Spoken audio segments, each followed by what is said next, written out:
Kur'an'ımız buyura yakşı bolmanı, atanı ananı göngün almanı. Hadiste yazılgan rahmu etmanı, olanı geçtirip ölüp gitmanı.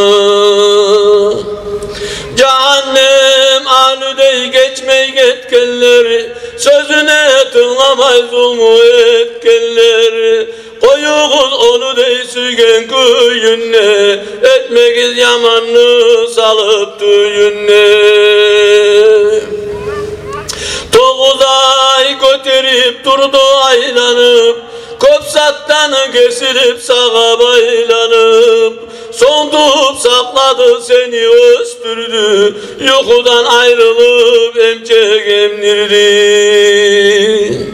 Tapkanın koyedi özü aşamayı, bir gece ayrılıp kırda yaşamayı. Suyune kuvana meni yaşım nep, senden artık hiç yok sügen zatım nep.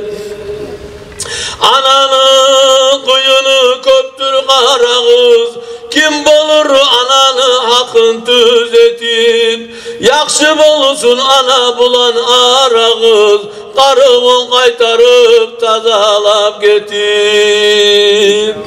Ana geçmey bala rahat olur mu? İbadet başı olaydı gül mü?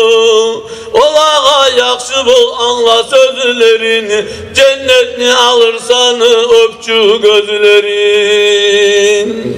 Anacı öpkendir ne çeker elleri, ananı öpkendir yakşı erelleri. Allah razı bola süse olanı, tanıma bolasanı yakşı bağlanı. Allah'tan diledi Musa peygamber, bayan et özüme berçide haber. Cennetlerde konşu kim bulurum ağa, sağımla görsetçi tarı yok sağa.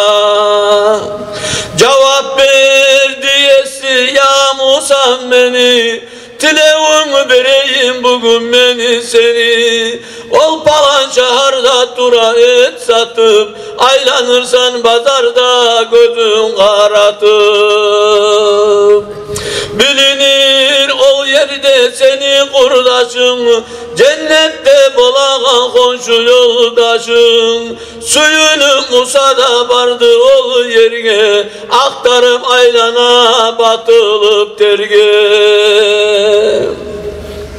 Karasa et sata cahil bir ulan, salınıp aldınla eti de bulan. Salam verip vardı oğar suyune, tanıdı ulanı karap kuyune.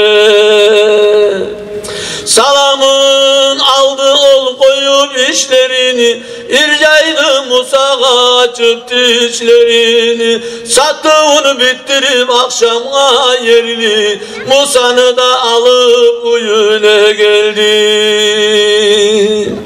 Kaldırgan eti var uyge getirdi, iki kat barını oğar bildirdi. Pişirip etini de verdi aşama, ulansız iki kat bulmay yaşama. Çetenge salıngan bulmay ter benim, karamasa barı da bilinmeyi. Toygan son iki kat etti duaları, hoşu olsun sağa Musa peygamber. Son Musa karadı bildi Allah'ını, cennette bulagan komşu ulanı. Hey ulanı Musa'man karacım ağa, bildirme gelgen beni komşuman sağa. Yesimiz Allah'tan gelgen bu işi, ata ana uçun düzelgen kişi. Allah'ım nasip et düzelip gitme, ata ana bulanı nasipke yetme. Allahümme salli ve sellim ve barik. Allahu Ekber.